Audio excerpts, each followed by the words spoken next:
¿Cómo ves, mi querido Jaime, entre el enojo de Ciro Gómez Leiva porque el presidente anuncia una mañanera en el búnker el jueves, entre las demandas de Denise Dresser por las mañaneras y entre un Jorge Ramos que dice que el gran fracaso es de López Obrador?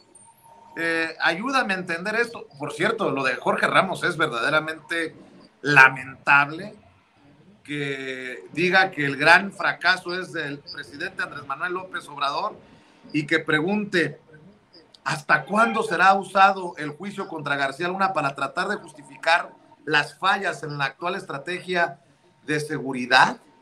Culpar a los gobiernos anteriores por la actual violencia en México no es una solución, es una excusa, y así no se puede gobernar un país como el nuestro.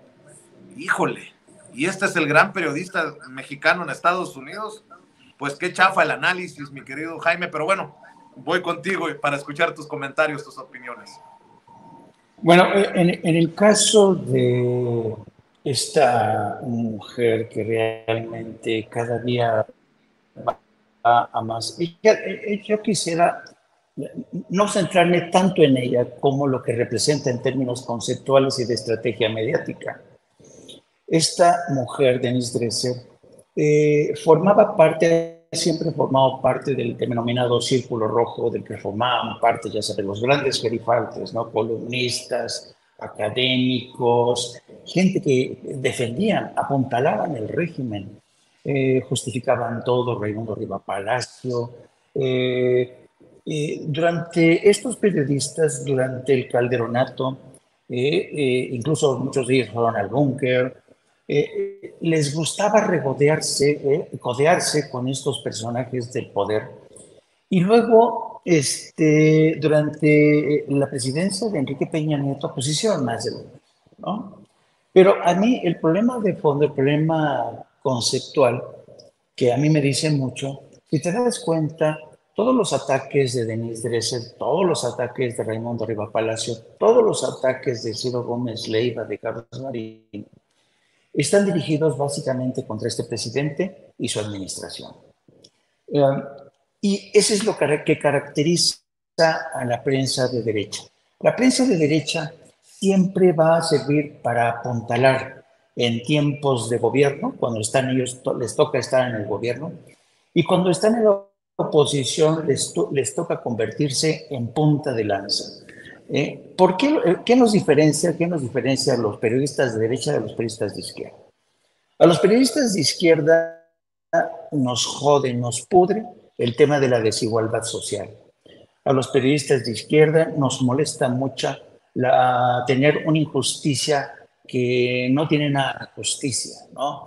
Que está vinculada a poderes del corruptos, de las grandes corporaciones, partidos políticos, narcopolíticos. Pues eso nos incomoda mucho a la gente de izquierda.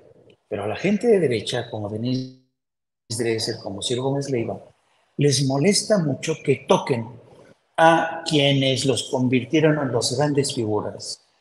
Trátese de Genaro García Luna, trátese de Calderón. A ellos les importa poco el tema de la desigualdad. A ellos les importa más defender un feudo como el aparato de justicia con la señora Norma Piña. Todo esto, toda esta gente van a defender esto. Y si acaso existe algún tipo de ataque que se pueda confundir con algo de izquierda, por ejemplo, el caso de Denise Dresser, que se metía consecutivamente con Carlos Slim, era porque Carlos Slim representaba a otro jefe que competía con otros intereses, ¿no? Y ahí sí se metía Denise Dresser, ¿no? Denise Dresser, yo no sé si se han dado cuenta que periodistas como Denise Dresser, ¿cómo se llama este payaso que sale con Ciro Gómez Leiva en las noches? David Páramo. David Páramo, el que era, todos estos personajes tienen una palabra que suelen utilizar mucho cuando se refieren a ti, cuando están en medio de un debate. Dicen, mira, el día de mañana, cuando seas relevante, podemos discutir. Y esa palabra, ser relevante, tiene que ver con la relevancia que ellos adquirieron cuando les iba bien con el poder. Entonces, para ellos, relevancia significa ser importantes, que su opinión se tome en cuenta. Pero eso era antes, antes. Ahora no. ¿Por qué? Porque ahora se la pasan defendiendo o los intereses de sus patrones, de sus aliados, o defenderse ellos de los insultos de que les llegan, de las presiones que les llegan desde presidencia, cuando ya sabemos que el presidente ha inaugurado, y qué bueno que lo ha hecho, estas mañaneras en donde por fin las cosas se dicen como se tienen que decir. Ya basta de subterfugios, ya basta de eufemismos, ¿no? Antes los presidentes se quedaban callando, no actuaban, no utilizaban una mañana para responder a ataques, no, pero te mandaban, te grababan, te espiaban, te encarcelaban, te torturaban. Y Andrés Manuel López, a ver, ¿qué prefieren? ¿Que un presidente como López Obrador le responda desde la mañanera? ¿O que los espíe, los grabe, los torture y los encierre como ocurrió bajo la presidencia de Felipe Calderón? Es una pregunta muy sencilla, ¿no?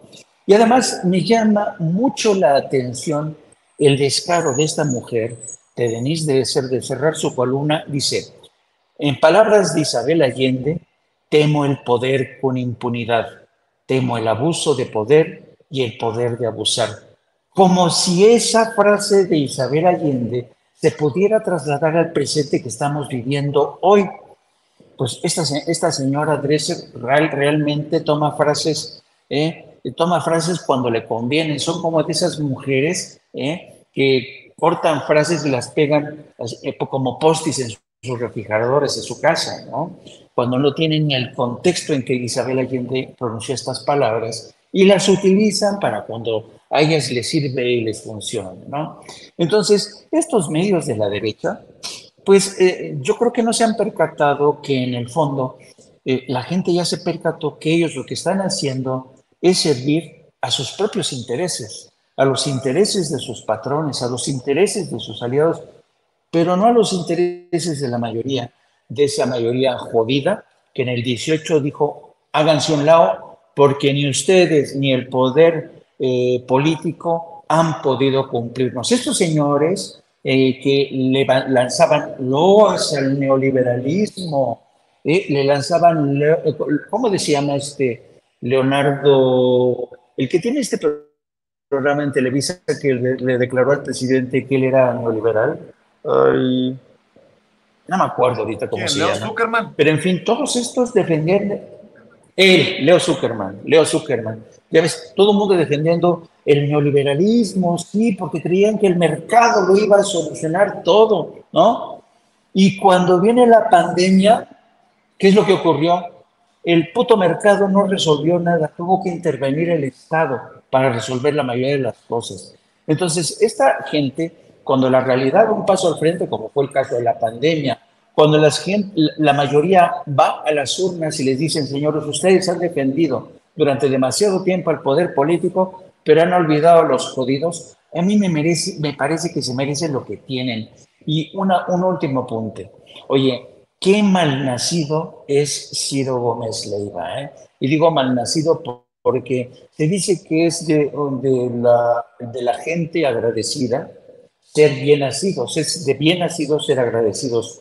El atentado que sufrió Ciro Gómez Leiva, que ya te acuerdas que nos narró cómo se fue corriendo y a llorarle a la residencia del líder priista que quizá ha tenido más poder en este país, va y se refugia en la residencia de este personaje y en cuestión récord, en un mes, las autoridades consiguieron encontrar quiénes estuvieron detrás de él, quiénes dispararon, quiénes urdieron y sugieren que pudo haber sido el líder de un cártel.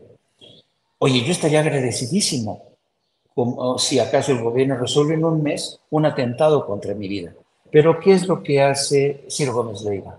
Se suma a esta campaña de denostación contra el gobierno de Andrés Manuel López Obrador, porque, como dirían los del PAN, si se meten con uno de nosotros nos vamos a defender y vamos a unir fuerzas. Son patéticos, querido Vicente, querido Paco.